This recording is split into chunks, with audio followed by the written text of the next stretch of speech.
2017.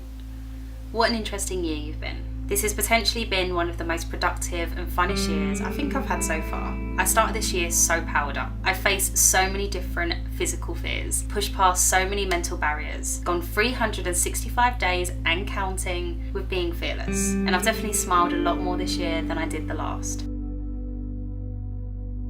But in the past 3 months, I've kind of felt myself dip. I guess life has this way of testing us when things are going really well. And it's almost like every single time I try and crack the code, life just wants to knock the difficulty level up a notch.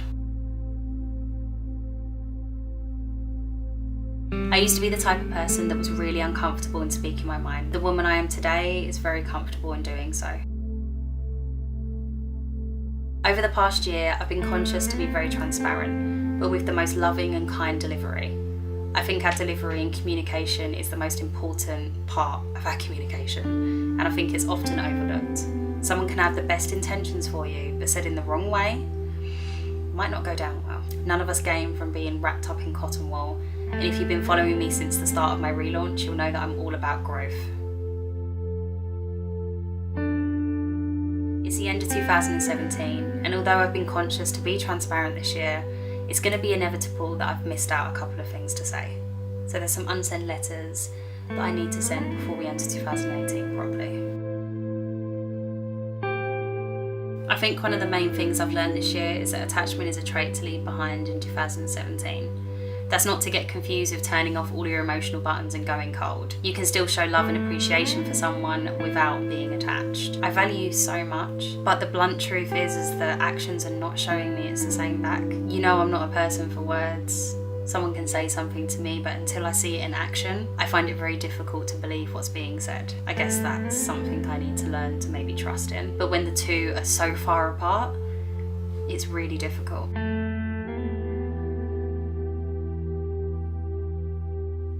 No relationship, platonic or romantic, should make you question your worth.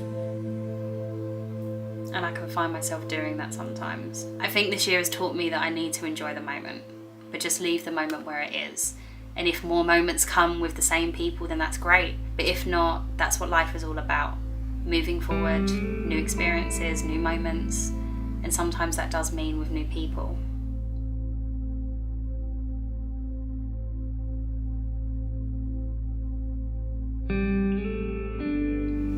You know, I find it really difficult to get close to people.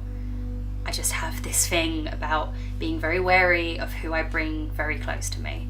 I don't really know what's happened. This is a really weird stage that we're going through, and I say stage because I really hope it's a stage. I place you very high, you know that, you know I value you. Look, I'm not saying I'm disowning you. I'm not declaring war. Look, you're stuck with me, mate, for life. But this period that we're going through, I don't like it. Because it's woken me up that this feels kind of one-sided. And maybe you feel the same, I don't know. Maybe I've got some things I need to change, but you need to tell me that if that's the case.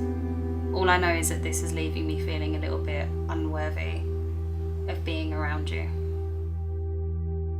I think the main problem is a lot of people assume with me. They assume what I'm doing, they assume how I'm gonna react, how I'm gonna do stuff, and half the time your assumption's wrong. I'm just gonna throw that out there.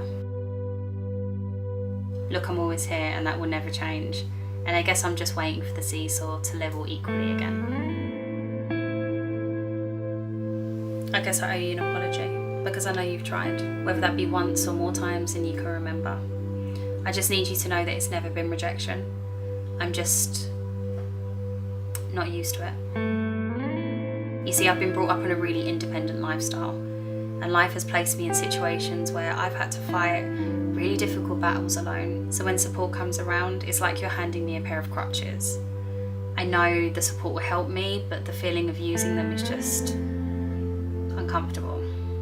And it almost scares me, because what if they don't give me the support they promise? I know that's a battle of my own thought process. And I guess this year's taught me that I tend to put up my own barriers. I just need you to know I do that, because I don't want you to feel helpless. I don't want you to feel hurt. I don't want you to be placed in a situation where it's difficult for you. I'd prefer to seclude myself, which a lot of people would argue is probably the wrong thing thing to do. I would definitely argue it's the wrong thing to do if the situation was reversed. I'm the type of person to never really give up on people, but I kind of expect people to do that with me, which I guess shows that protection barrier again. I really need to knock that down. I guess the silver lining to this is that I'm realising that now, which is one step forward. But I just wanted to say sorry and thank you for putting up with me.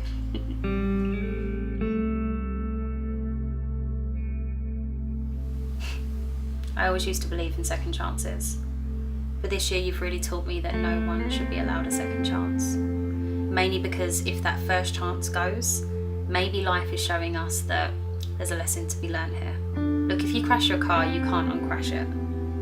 You can get it fixed, but fixing it doesn't teach you the lesson. Losing it does. I do have to thank you though, because you've taught me that emotions could lead us blindly down the wrong path, and we should stay conscious of them.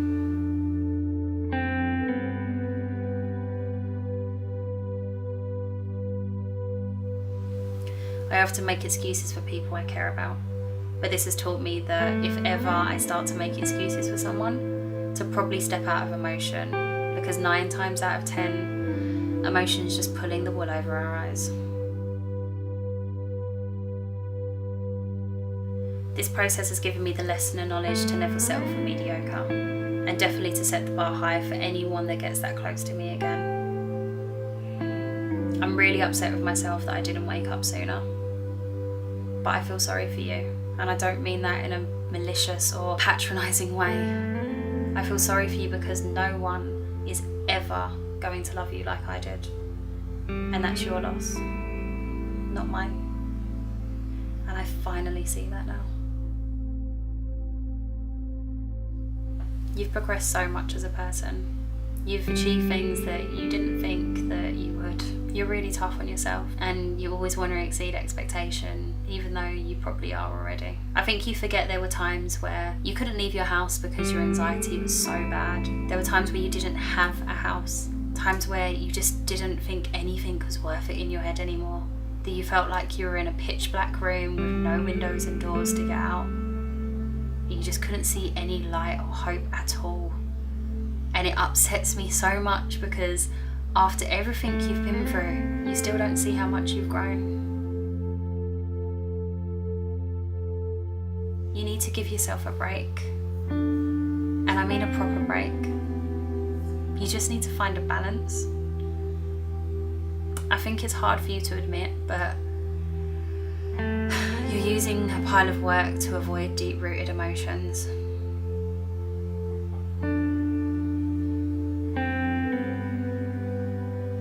I know you feel alone, and I know you're hurt, and I know with everything that's going on in the background right now, it's really difficult, but you're getting through it.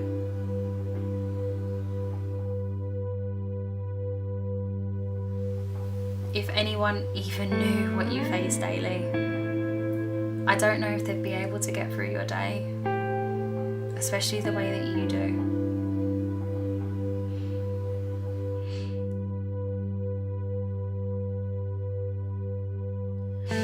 This year's taught me that we're really good at giving advice, but sometimes not so good at taking our own advice.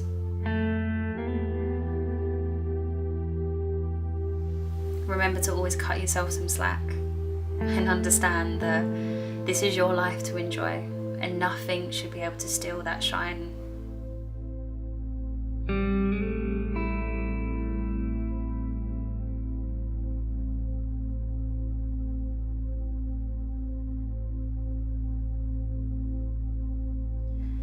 I really thought about leaving this one out because it seems silly, but looking back over this year, I think it's required, and hopefully this sheds some much needed light.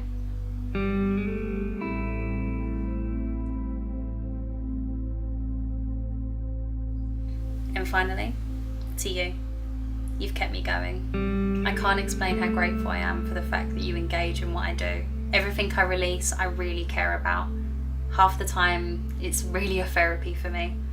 helping me grow, or just having a little chat with myself. And I've said from the day of my relaunch that I've really wanted to also help someone else in the process, because there was a period where I was going through really difficult times and I didn't have anyone to resonate with.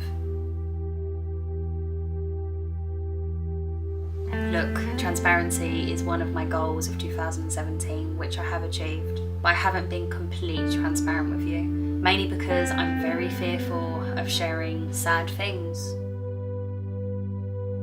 There's been times where I've really wanted to give up this year.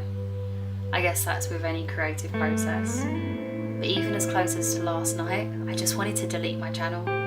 I was thinking, why am I doing this? And it's almost like you guys know, because I get a message, a really, really lovely message on my socials, or a subscriber pops up. And I remember that Rome was not built in a day, and that there's always going to be difficulties in building a little empire. And I've already got a little fearless family here. I can't disown them. I'm really grateful that you stick around and you choose to be part of the Fearless crew. And I really hope the year's videos that I've posted have helped you or resonated with you, or just taken your mind off of something this year. Life is pretty amazing even at the simplest of times, but it's also fucking hard. I don't want you to ever watch anything online and be like, oh my god, that world looks amazing. I don't like my world. I want that one. Because we all jump over difficult hurdles, but we all also have times where it's smooth sailing and we're laughing and smiling. This is why I want to be transparent with you. I don't want this to be a highlight reel of my life or things I'm going through, which are good. I want this to be real. Always share what you're thinking, delivered in the correct way, of course. You don't know who it's going to help. I've worked really hard this year, but for other people, and yeah, it's paid me, which I'm forever grateful for. But 2018 is really the year to zone in on my focus and be a bit more dedicated to me, and I cannot wait to take you along on this chapter in hope that you're going to do the same for you. 2018, let this be the game changer. Happy New Year.